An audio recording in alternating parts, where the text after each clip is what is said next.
आप देख रहे हैं the south Asian insider prime time news जोश इंडिया वेब टीवी पर।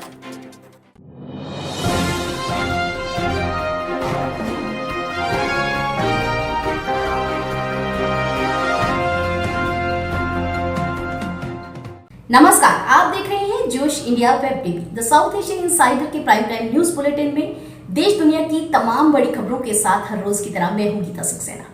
आइए जान लेते हैं कोविड के इस मुश्किल दौर में कौन से नियमों का पालन करें।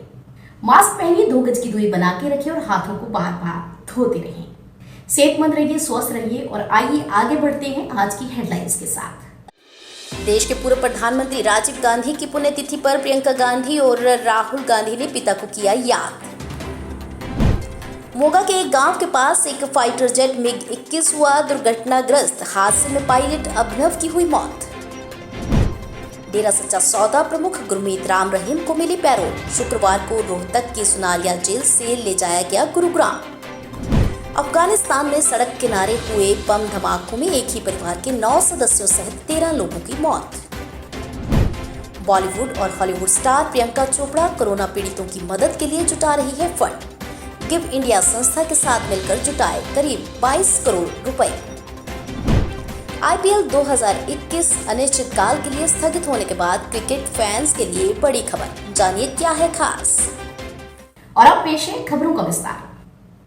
बीते दिन शुक्रवार को देश के पूर्व प्रधानमंत्री राजीव गांधी की पुण्यतिथि पर तमाम राजनीतिक दलों के नेताओं ने पूर्व PM को श्रद्धांजलि अर्पित की और इस दिन को कांग्रेस पार्टी ने सेवा और सद्भावना के रूप में मनाने का निर्णय भी किया। कांग्रेस नेता राहुल गांधी ने वीर भूमि जाकर राजीव गांधी की समाधि पर फूल चढ़ाए और उन्हें श्रद्धांजलि अर्पित की। पार्टी की महासचिव प्रियंका गांधी वाड्रा ने भी अपने पिता की पुण्यतिथि पर उन्हें श्रद्धांजलि दी। राहुल गांधी ने अपने पिता की एक तस्वीर साझा करते हुए लिखा कि सत्य, करुणा, प्रगति। वहीं प्रियंका गांधी ने भी पूर्व प्रधानमंत्री राजीव गांधी की एक तस्वीर शेयर करते हुए लिखा, प्रेम से बड़ी कोई शक्ति नहीं है, दया से बड़ा कोई साहस नहीं है, करुणा से बड़ी कोई शक्ति नहीं है और विनम्रता से बड़ा कोई गुरु नहीं है। बता दें कि इस दिन 21 मई 1991 को लोकसभा चुनाव प्रचार के दौरान राजीव गांधी की तमिलनाडु के श्री पेरम्बदूर में बम विस्फोट कर हत्या कर दी गई थी। मोगा के कस्बा बाघा पुराना के गांव लंगियाना खुर्द के पास एक फाइटर जेट MiG-21 के दुर्घटनाग्रस्त होने की खबर सामने आई है। जानकारी के मुताबिक ट्रेनिंग के दौरान पायलट अभिनव ने राजस्थान के सूरतगढ़ से हलवारा और हलवारा से सूरतगढ़ के लिए MiG-21 से उड़ान भरी थी। इसी दौरान रास्ते में बाघा पुराना के पास उनका फाइटर जेट क्रैश हो गया और इस हादसे में पायलट अभिनव की मौत हो गई।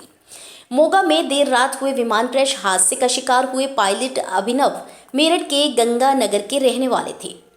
मौत की सूचना से शहर में शोक की लहर है। अभिनव का परिवार मूल रूप से बागपत का रहने वाला है। उन्होंने 25 दिसंबर 2019 को शादी की थी। वायुसेना में फाइटर पायलट अभिनव चौधरी ने लगन में सिर्फ 1 रुपया लेकर दहेज लोभियों को करारा तमाचा जड़ा था। इनके इस कदम से इनकी खूब सराहना हुई थी और अब इनकी शहादत से कोहराम मचा हुआ है। और उधर हरियाणा की रोहतक जेल में रेप और मर्डर केस में उम्र कैद की सजा काट रहे डेरा सच्चा सौदा मुखी गुरमीत राम रहीम को पैरोल मिल गई है।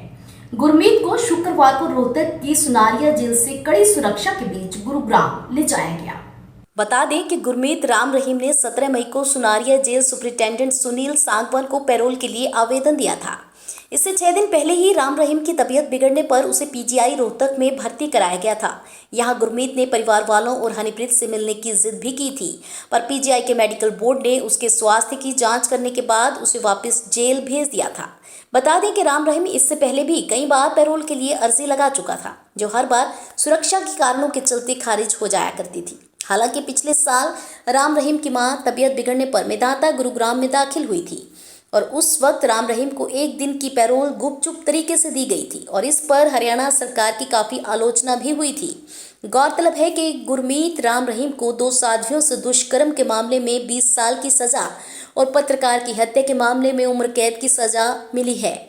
27 अगस्त 2017 को जेल में ही CBI की अदालत लगाई गई थी और इसी दिन उसकी सजा मुकर्रर हुई थी। तभी से वह जेल में है, लेकिन एक बार फिर गुरमीत राम रहीम को पैरोल मिल गई है। हालांकि यह साफ नहीं हो पाया है कि गुरुग्राम में गुरमीत को कहां रखा गया है और उसे पैरोल कितने दिन की मिली है। अफगानिस्तान के दक्षिणी और मध्य इलाके में सड़क किनारे हुए बम धमाकों में एक ही परिवार के 9 सदस्यों सहित 13 लोगों की मौत हो गई। इसके अलावा पश्चिमी अफगानिस्तान में आतंकवादियों ने एक बस को रुकवाकर उसमें से 3 लोगों को उतारकर गोली मारकर उनकी हत्या कर दी। अफगानिस्तान के दक्षिणी और मध्य इलाके में सड़क किनारे हुए बम धमाकों में एक ही परिवार के 9 सदस्यों सहित 13 लोगों की मौत हो गई। इसके अलावा पश्चिमी अफगानिस्तान में आतंकवादियों ने एक बस को रुकवाकर उसमें से 3 लोगों को उतारकर गोली मारकर उनकी हत्या कर दी। पिछले कई दिनों से बॉलीवुड और Hollywood star Priyanka Chopra corona पीड़ितों की मदद के लिए फंड जुटा रही थी और अब उन्होंने बताया है कि वह गिव इंडिया संस्था के साथ मिलकर करीब 22 करोड़ रुपए जुटाने में कामयाब हुई है। बॉलीवुड और Hollywood star Priyanka Chopra corona पीड़ितों की मदद के लिए फंड जुटा रही थी और अब उन्होंने बताया है कि वह गिव इंडिया संस्था के साथ मिलकर करीब 22 करोड़ रुपए जुटाने में कामयाब रही हैं। इतना ही नहीं, कोरोना वायरस से लड़ने के लिए प्रियंका चोपड़ा स्वास्थ्य व्यवस्था से जुड़ी चीजें और सुविधा पहुंचाकर भी मदद कर रही हैं। और उधर आईपीएल 2021 अनिश्चितकाल के लिए स्थगित होने के बाद क्रिकेट फैंस को वर्ल्ड टेस्ट चैंपियनशिप के फाइनल मुकाबले का बेसब्री से इंतजार है। और इधर इस मोस्ट अवेटेड मुकाबले को लेकर बड़ी खबर सामने आई है। आइए जानते हैं क्या है। जी हां, बताया जा रहा है कि साउथहैम्पटन में होने वाले चैंपियनशिप के फाइनल मुकाबले के लिए दर्शकों को स्टेडियम में प्रवेश की अनुमति मिल गई है। भारत और न्यूजीलैंड के बीच 18 जून से 22 जून तक होने वाले टेस्ट चैंपियनशिप के फाइनल मुकाबले में 4000 दर्शकों को ही प्रवेश की अनुमति दी गई है। हालांकि इसमें 50% आईसीसी के प्रायोजक और अन्य हितधारक होंगे। बता दें कि इंग्लैंड में कोरोना संक्रमण के मामले में आई कमी के बाद आईसीसी, इंग्लैंड और वेल्स क्रिकेट बोर्ड ने फैसला लिया है कि भारत और न्यूजीलैंड के बीच होने वाले वर्ल्ड टेस्ट चैंपियनशिप मुकाबले में दर्शकों को एंट्री की इजाजत होगी, लेकिन इसके लिए केवल 2000 टिकट ही बेचे जाएंगे। हालांकि अब तक 2000 से अधिक लोग टिकट के लिए आवेदन कर चुके हैं। आप देख रहे थे द साउथ एशियन इनसाइडर के प्राइम टाइम न्यूज बुलेटिन में देश दुनिया की तमाम बड़ी खबरें गीता के साथ। कल नई और ताजा अपडेट्स के साथ फिर से मुलाकात होगी। तब तक के लिए मुझे दीजिए इजाजत। धन्यवाद।